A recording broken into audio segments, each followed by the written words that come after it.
Boa tarde, minhas amigas da TV 247, boa tarde, meus amigos da TV 247. Eu sou Aquiles Lins, editor do 247, e hoje vou estar conversando junto com vocês aqui com o deputado Zé Neto, do PT da Bahia, que vai falar com a gente um pouco sobre a reforma da Previdência proposta pelo governo de Jair Bolsonaro e os impactos que ela vai trazer, principalmente nos municípios brasileiros.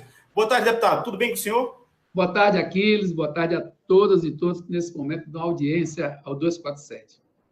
Legal. Deputado, enquanto o pessoal vai chegando, eu queria que o senhor comentasse aí essa missão, essa visita que o presidente Jair Bolsonaro está fazendo nesse momento aos Estados Unidos. Como é que o senhor avalia os resultados dessa ida do presidente aos Estados Unidos, considerando a pauta que ele levou para lá, que praticamente é uma pauta que não traz benefícios para o país, né? Ele assinou o protocolo que entrega a base de Alcântara, dispensou, numa medida unilateral, a exigência de vistos para cidadãos americanos, né? Sem falar em todo o apoio que ele tem dado à exploração do petróleo e às privatizações que ele pretende fazer. Como é que o senhor avalia, em nome do interesse nacional, o que é que o Brasil ganha com isso ou perde, na sua avaliação? Olha, hoje pela manhã nós tivemos aqui uma reunião da coordenação da bancada do PT, a qual eu sou vice-líder, e nossa presidente estava lá presente, e com o nosso líder também. Então, a Gleice disse uma coisa assim, muito emblemática. A nossa análise, e foi o que eu senti ontem, ela sentiu, ela externou isso na reunião, que é o seguinte: o que nós estamos vendo é um desmonte do Estado brasileiro, das conquistas do Estado brasileiro, principalmente as conquistas sociais. Na cabeça desses que agora estão no poder, não existe a palavra soberania. Eles não têm dimensão do que é esta palavra soberania, principalmente na hora que nós precisamos de ter uma política externa, que seja uma política externa, diria, que agregue mais, que converse com todo mundo, que possa ser o Brasil um grande intermediador de interesses no mundo, e não da forma que está sendo feita. Eu acho que eu fiquei até muito preocupado quando eu ouvi ele falar ontem da Amazônia. Falar, vamos abrir tudo. Inclusive, nós queremos que vocês venham para cá para que a Amazônia seja explorada de forma sustentável, não sei o quê. Gente, nós estamos vivendo um momento dificílimo no mundo. E olha que o Brasil tem grandes riquezas a começar pelo seu povo. E isso que a gente viu ontem é um total desrespeito, inclusive, ao nosso Estado, eu diria, o Estado construído, o Estado de Direito, esse Estado que conseguiu, principalmente no período do Lula, se colocar no mundo de forma a poder olhar todos os países, especialmente os Estados Unidos, frente a frente. Não é à toa que ele foi considerado o cara por um dos presidentes mais populares e mais importantes dos Estados Unidos, que foi o Obama. Muito bem lembrado, deputado. Sem falar que mesmo os governos, vamos dizer assim, com a linhagem mais entreguista antes desse, como, por exemplo, o do Fernando Henrique Cardoso, iam para os Estados Unidos com alguma pauta de reivindicações, né? E ainda que entregasse num acordo em que o Brasil perdesse, o Brasil saía com alguma coisa ainda nas mãos. Nesse caso, a gente não vê absolutamente nada, a gente não vê nenhum benefício do governo americano, né, para o Brasil, o que é realmente impressionante. E tem muita gente aqui já nos assistindo, desejando boa tarde. A Luciana Escobar está dando boa tarde aqui, a Pensilvânia Santos está dando boa tarde. Ela já está dizendo aqui, o deputado vai falar sobre como vai funcionar o consórcio dos governadores do Nordeste. Talvez, eu não sei se o senhor está muito bem informado sobre esse projeto. E a O'Hara Choquer está dizendo aqui, a pergunta que não vai calar: quando a esquerda de Lula irá fazer greve geral para este país pela liberdade e justiça de Lula? Quer comentar esse assunto aí enquanto o pessoal vai chegando, deputado? Olha, primeiro que, com relação, só para encerrar a primeira conversa da gente, como eu disse, grandes conquistas desse nosso Estado brasileiro, nós conseguimos, historicamente, no governo Lula foram implantadas políticas públicas, políticas de reparação, enfim, cotas, política para as mulheres, para os negros, para os homossexuais, enfim, tanta coisa aconteceu de políticas públicas, e sempre para dar ao povo brasileiro, ao Brasil, altivez. E eu digo que eu posso até mudar um pouco, de chamar de soberania altivez, para que a gente entenda com mais facilidade como isso é importante no dia a dia das pessoas, do convívio social. E o que nós vimos, infelizmente, foi um Brasil ajoelhado, e do Brasil não, um presidente brasileiro, e que infelizmente está aí por um tempo governando o Brasil, e a gente viu realmente algo muito danoso em todos os aspectos, não só para o Estado brasileiro, para a nossa economia também. Com relação a essa coisa que a nossa companheira colocou sobre os consórcios, na Bahia, nós temos um grande exemplo de eficiência nessa política de consórcios. Eu mesmo sou de Feira de Santana, lá nós temos o consórcio Portal do Sertão. Esse consórcio foi um dos primeiros do Estado. Como é que funciona? Você reúne 17 municípios, no caso do nosso, e nós temos vários consórcios na Bahia, um desses, vou dar um exemplo, e aí os municípios se reúnem e dividem tarefas, por exemplo, vamos fazer uma política de regulamentação ambiental. Se você fizer isso em um município apenas, fica muito difícil para você fazer, porque os municípios não vão ter como marcar sozinhos. Mas quando você faz em consórcio, aí você constrói uma equipe, constrói um conjunto de ações e você consegue fazer em todos os municípios a política de ação de regularização ambiental. Estamos fazendo agora o SIM, que é para fazer as inspeções municipais, serviço de inspeções municipais. Cada município teria que ter um. Os municípios não têm condição de arcar. Como é que a gente faz? Vamos fazer no consórcio, o consórcio vai estar lá em cada município, vai ser ali o consórcio, o parâmetro e o organizador dessa política municipal de fiscalização e controle, para que a gente possa, com isso, ter viabilidade e fazer com que as leis sejam cumpridas. Lá a gente caminha muito com o Ministério Público, dialogando, e no nível de Estado, da infraestrutura principalmente, tem funcionado muito bem, com estradas, com intervenções de postos, com outras intervenções do dia a dia, com calçamentos, inclusive na saúde, que hoje nós temos uma experiência extraordinária no consórcio de saúde, na minha cidade, por exemplo, lá que é Feira de Santana, a segunda cidade da Bahia, nós temos lá a Policlínica Regional de Saúde, são 27 municípios, e nós temos lá 18 atendimentos especializados. Então, isso está sendo reproduzido nos estados do Nordeste, para que tenhamos condição de fazer com que, nesse âmbito estadual, a gente possa reunir os estados, fazer compras juntos, fazer intervenções juntos, fazer políticas públicas funcionárias de forma ordenada e claro, dividindo despesas, e a ação, diria, tecnológica, a ação de experiências que estão acontecendo melhor em um estado para ser passado para o outro, com a saúde também pode ser feito. Então, eu acho que o consórcio é uma experiência muitíssimo, diria, que deu muito certo na Bahia, e a gente tem certeza que nos estados do Nordeste nós vamos conseguir fazer com que esses consórcios possam... Sem falar, né, deputado, antes do senhor responder a próxima pergunta sobre o Lula, sem falar que os governadores, os estados do Nordeste, eles praticamente em uníssono, eles deram um não ao presidente, né? Então, o Jair Bolsonaro perdeu naquela região lá para o Fernando Haddad e criou-se uma animosidade, né, que não supera as eleições, né? Ele não entende que, como chefe da nação, ele é chefe da federação e tem que dispensar atenção igual, pelo menos, né, ou a todos os entes federados. Então, o consórcio acaba sendo também uma oportunidade dos estados se fortalecerem contra eventuais perseguições mesmo, ou omissões, ou negligências do governo federal, né? Olha, eu posso te dizer com tranquilidade, dos estados brasileiros, os estados do Nordeste, excluindo ali, ressaltando o Rio Grande do Norte, que foi governado pelo DEM, não é? Pela turma deles, que acabaram o estado. Os outros estados estão todos, graças a Deus, caminhando bem, a maioria deles muito bem, e os 3 melhores do Brasil estão lá, em termos de administrativos.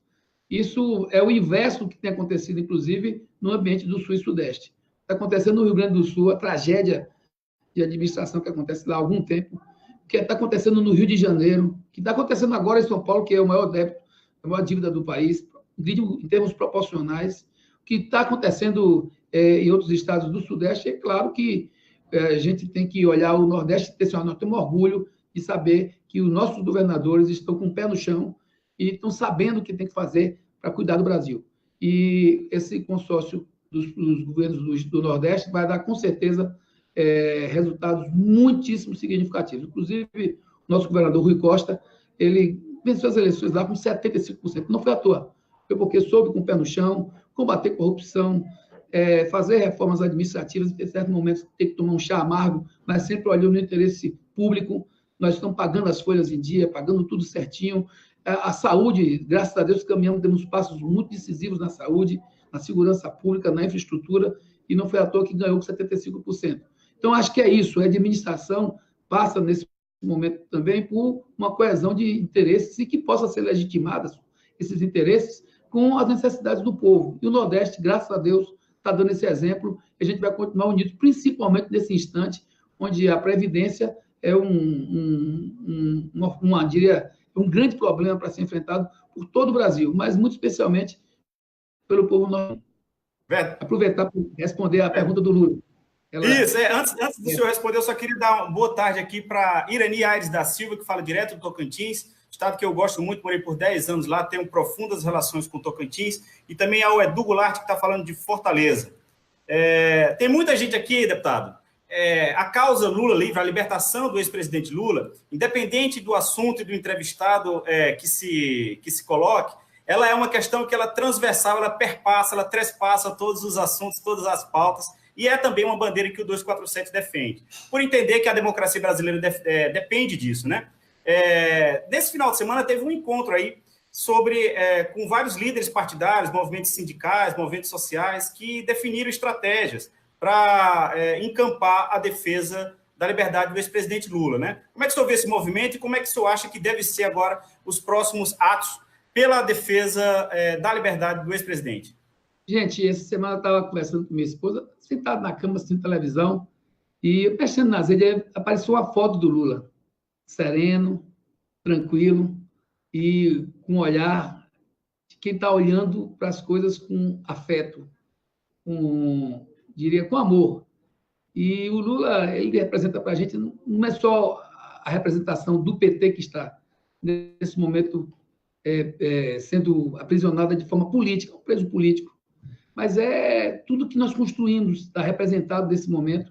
Quando a gente vê o que está acontecendo agora nessa viagem do presidente atual aos Estados Unidos, o que é que a gente lembra primeiro, todos nós, como o Brasil era tratado no período Lula, como o Brasil foi respeitado no período Lula, como o Brasil conseguiu fazer uma política adequada e gerando emprego, porque acho que de tudo que nós podemos construir no Brasil são políticas públicas que possam gerar emprego e renda, que é o formato que faz com que os estados arrecadem, que os municípios arrecadem, que a União arrecade, é onde você consegue estabilidade fiscal.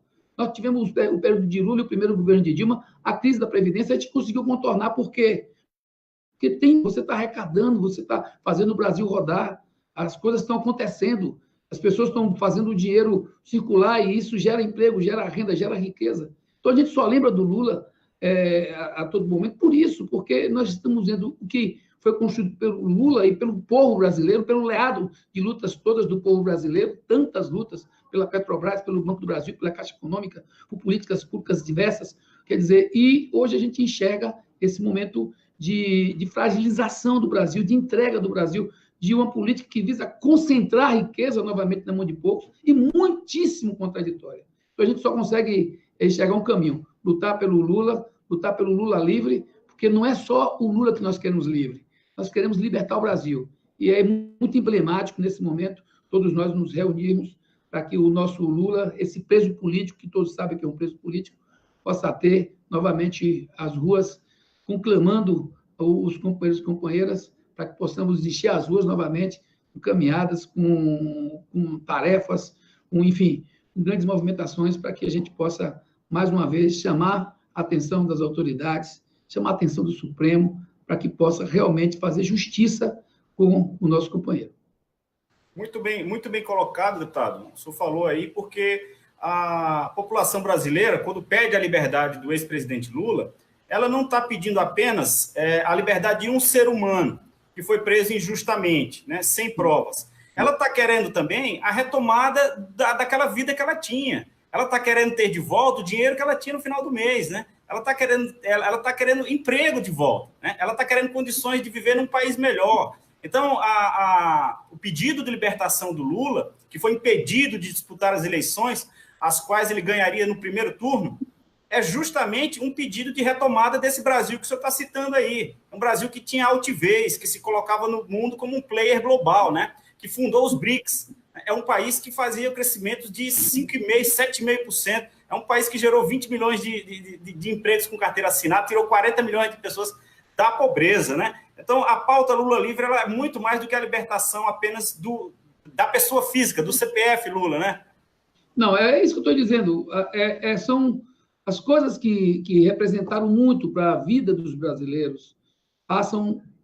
Todas essas coisas passam pelo Lula. Porque, veja bem, gente, por que é que o Lula está preso? Para não ser candidato a presidente. Primeiro, os caras desgovernaram o Brasil. Desgovernaram. Quando tiraram a Dilma, não tiraram porque tinha um projeto. Eles não têm projeto nenhum. O projeto deles é concentrar dinheiro na mão de poucos, deixar o Brasil à mercê dos interesses internacionais, principalmente dos Estados Unidos, voltar àquela das antigas, lá onde parecíamos que era o quintal do mundo.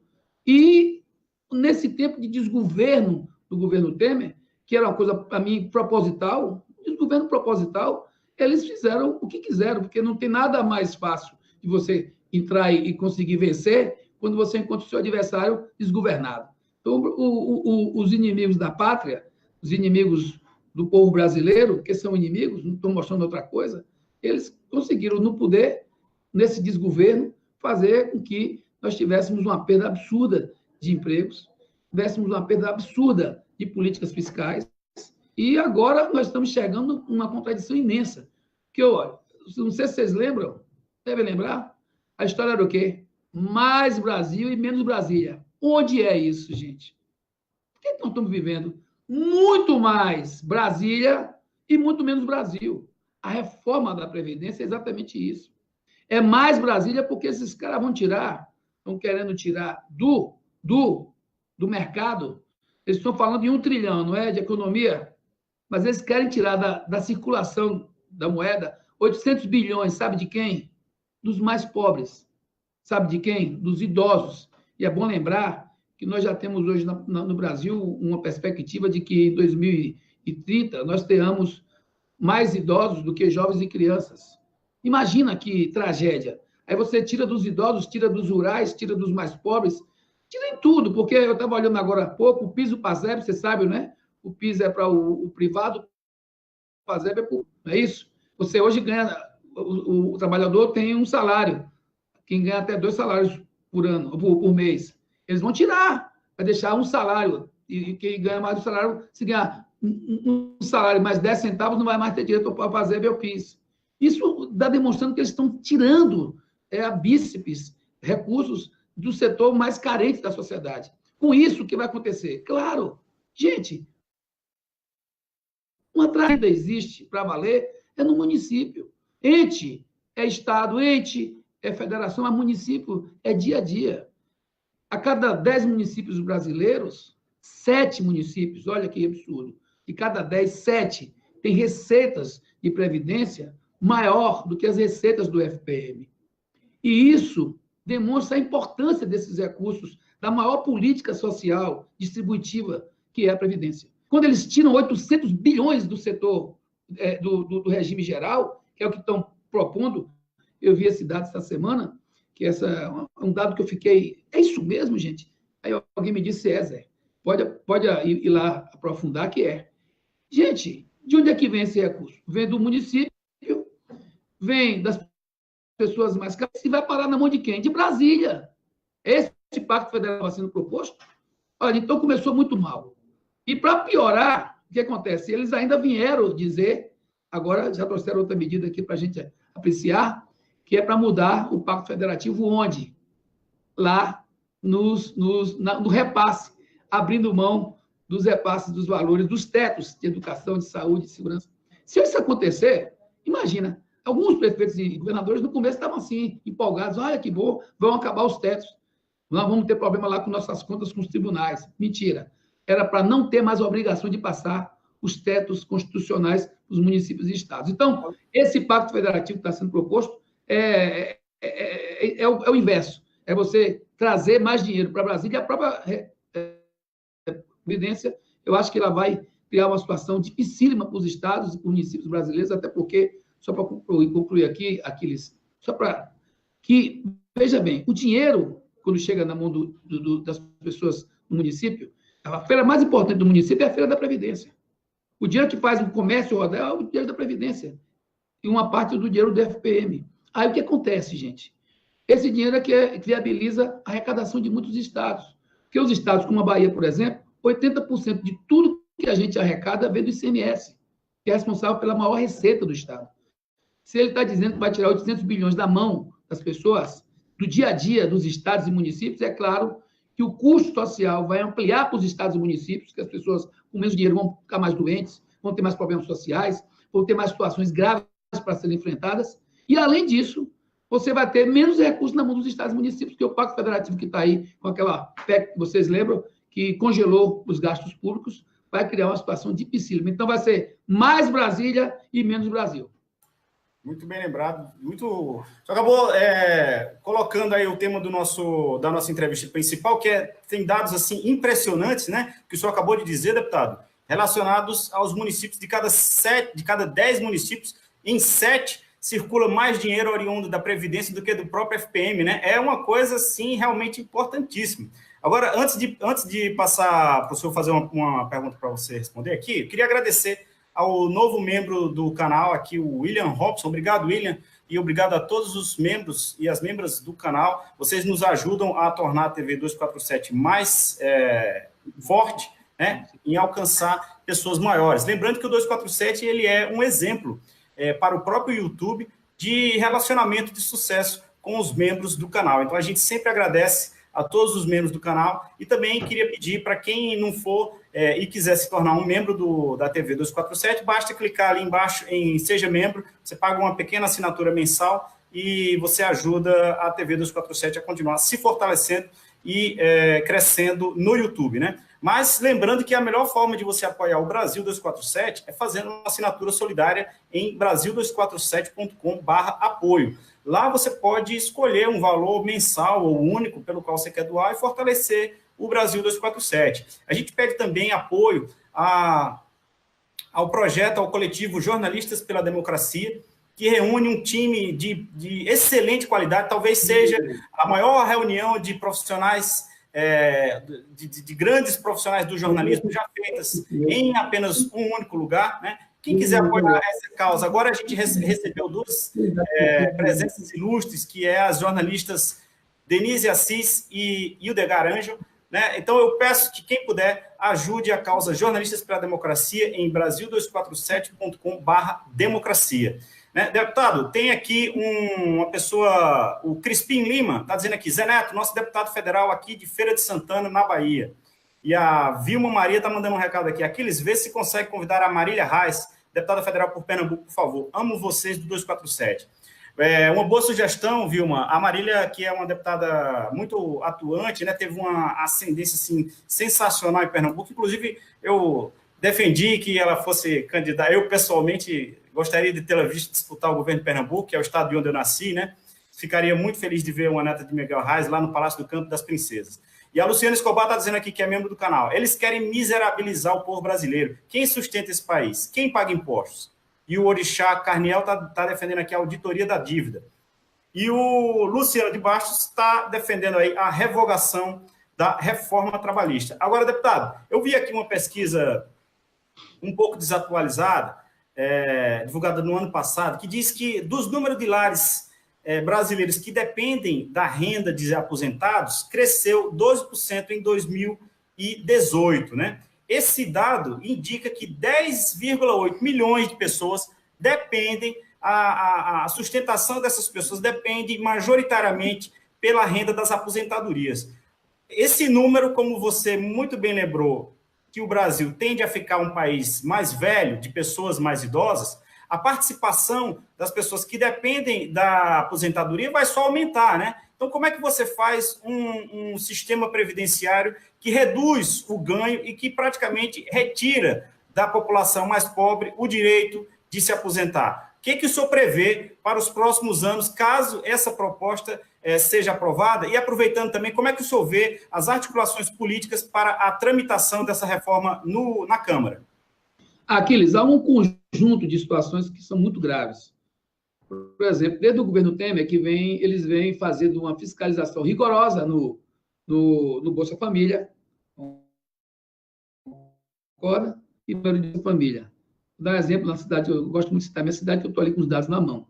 Nós tínhamos lá 52 mil Bolsa Famílias no primeiro governo de Dilma. Hoje estamos com 26 mil famílias recebendo Bolsa Família. Olha aí. Aí, qual é a desculpa? Ó, administrativa. Teve eu aqui, acolá. Estou encontrando cabelo em casca de ovo. Eles estão diminuindo o Bolsa Família. Inclusive, até disseram que iam dar o 13º Bolsa Família, porque estão querendo engabelar. Estão diminuindo e muito.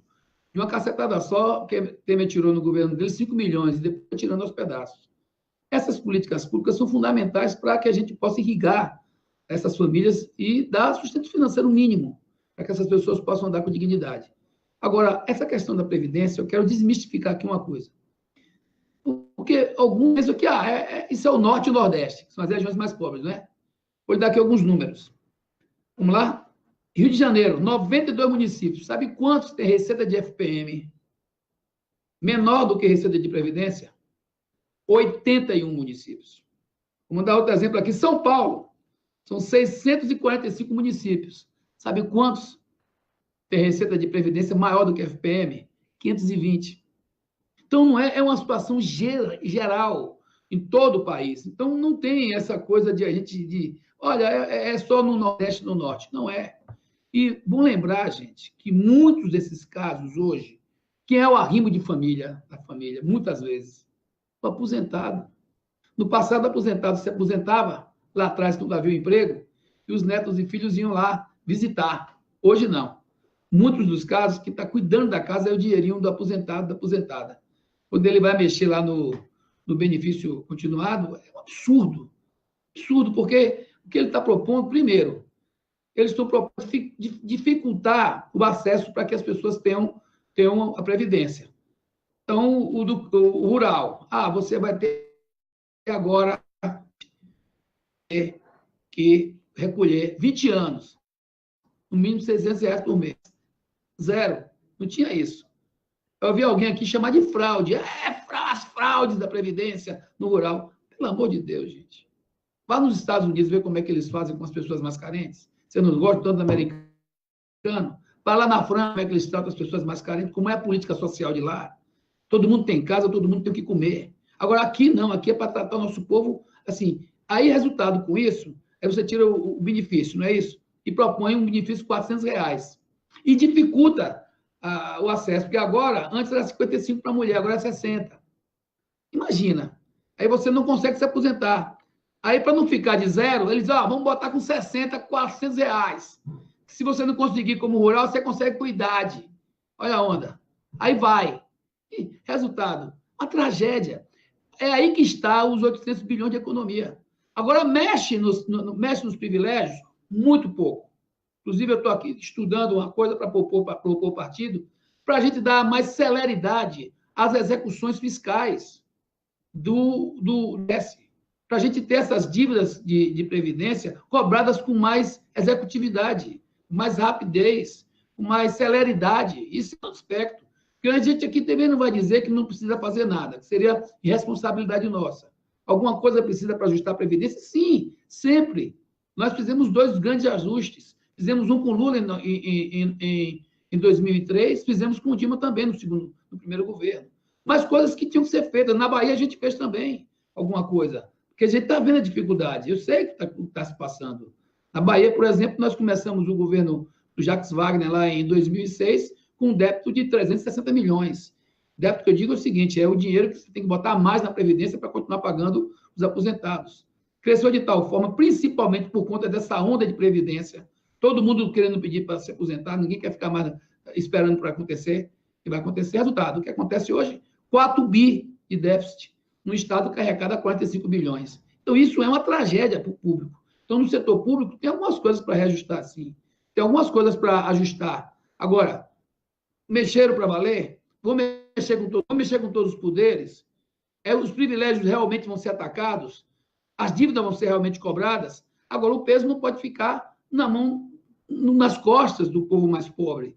Até porque, se você pensar do ponto de vista do que é a função do Estado, você vai encarecer muito a função do Estado. Você vai ter mais dinheiro em Brasília, mas você vai ter muito mais pobreza, pessoas doentes, pessoas sem atendimento e comércios fechando as portas, economias mais desfalecidas ainda, arrecadações fiscais lá embaixo de municípios e estados. Então, isso vai gerar uma grande política de concentração de riqueza ainda maior na mão de menos pessoas. Esse método não deu certo no Brasil, não deu certo no mundo.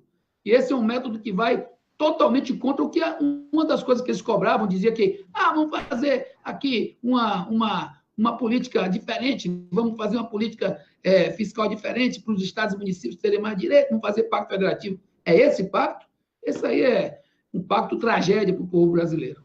Agora, deputado, aproveitando, como é que o senhor avalia... Porque o cenário que está traçado aí, que o senhor acabou de detalhar para a gente, é de tragédia, assim, de terra arrasada, né? Principalmente para os próximos anos e para as gerações que estão na ativa e aquelas que ainda não entraram no mercado de trabalho. Na sua visão, o que deve ser feito para barrar essa proposta do governo, né? E como é que como é que você avalia aí na Câmara as articulações do governo para tentar aprovar essa matéria? Olha, se fosse hoje, não passava. Não passava. Eles estão muito mal na articulação política. O grupo que ascendeu ao poder, o partido que ascendeu ao poder, não sabe o que é política, não sabe o que é diálogo, não sabe o que é convivência de ideias. Ao contrário, a maioria deles, muito agressivos, tratam o que você pensa diferente, tem que te odiar. E ódio nunca resolveu nada, em nenhum momento da humanidade, não resolveu. Vocês viram esse último episódio de Suzano? Teve gente pregando que professor tinha que ter arma em sala de aula, gente. Teve gente dizendo aqui que se tivesse com a arma na mão não tinha acontecido isso. Teve outro que veio dizer que, enfim, não tem lógica. Estão pregando um país que não é o país que tem as características do povo brasileiro. Criaram uma situação de desgoverno. Muitos dos estados, principalmente os que deram a vitória a eles, esses estados muito mal governados por eles próprios, e esse desgoverno gerou nas pessoas uma insatisfação e um medo de tudo, que acabaram alguns desses se enganando lá no Zap Zap, no disse-me-disse do fake news. Mas esse momento aqui é um momento decisivo para a história do Brasil. Nós estamos na forquilha, temos que escolher um caminho. O caminho que é o caminho do povo brasileiro é o caminho de exigir nas ruas que nós temos um Estado de Direito pleno, a começar pela liberdade do Lula, que está preso como preso político, que nunca usaram nesse processo todo 2 pesos e 2 medidas, ao contrário, prenderam apenas por uma situação política. Isso é o Estado de Direito, tem que ser defendido. Do outro lado, tem que se defender também que a gente tenha, nesse debate aqui no Congresso, que a gente tenha a condição de discutir e o nível fiscal, como é que ficam as políticas fiscais desse país com relação à política fiscal dos estados. São os estados mais ricos que vão estar sempre concentrando os interesses fiscais. Será que a gente vai caminhar mais uma vez nessa ciranda que não deu certo? Como é que fica o imposto de renda das grandes fortunas, de quem tem aplicações financeiras? Vamos fazer como faz nos Estados Unidos, então? Você não quer ser parecido com os americanos? Então vamos cobrar mais imposto direto e menos imposto indireto. O imposto direto é que faz o brasileiro comprar um celular e ter que pagar uma fortuna de imposto. Mas por que não paga? Então vamos cobrar o direto.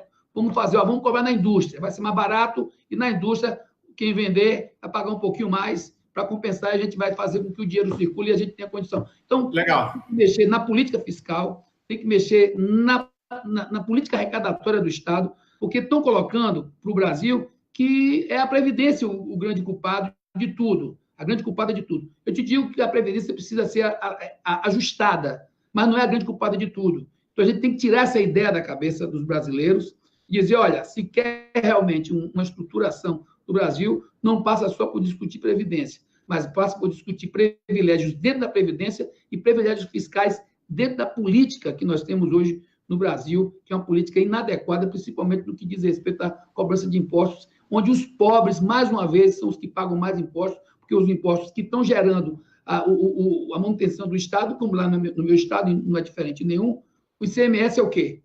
O que é o ICMS? Imposto indireto. E o imposto direto está onde? Qual é o imposto que viabiliza o Brasil? É o imposto direto ou o imposto indireto? Agora, vá nos países mais ricos e veja a proporção disso, e veja a proporção no Brasil desse diferencial de imposto direto e imposto indireto. Então, acho que você perguntou qual é a saída, nós temos, a primeira saída, a preliminar, é não aceitar que o Estado seja destruído. Essa é a primeira saída. Então, não podemos aceitar, somos contra essa reforma de Previdência que foi proposta. Agora, tem muitas situações que têm que ser discutidas caso a caso, ponto a ponto. Já coloquei algumas linhas gerais aqui para vocês. Muito bom. Eu queria agradecer aqui a presença do deputado Zé Neto, do PT da Bahia, que trouxe informações aí muito precisas sobre o impacto da reforma da Previdência nos municípios brasileiros, né? Lembrando que uma grande parte dos municípios do país, eles recebem um volume de dinheiro maior de recursos relacionados com a Previdência do que propriamente o repasse constitucionais dos fundos de participação dos municípios, né? Deputado, queria agradecer aqui a sua participação, queria pedir para vocês que estão nos assistindo, por favor, deem likes nessa live, compartilhem o link, né? Mandem para os seus amigos, para os seus parentes, para os seus inimigos, né? Nos ajudem a alcançar um maior número de pessoas. E queria ler aqui o depoimento do Edu Goulart, que escreveu: não conhecia o Zé Neto, muito lúcido das suas explicações sobre o arrecadamento municipal. E a Norma Sueli Alves Silva está dizendo: meu deputado, esse representa a Feira de Santana. Então, deputado, queria passar para o senhor fazer as considerações finais e, de antemão, agradecer a participação aqui na TV 247. Gente, tem acontecido muita coisa de vez, e coisas negativas no Brasil, principalmente nesse começo de ano para cá.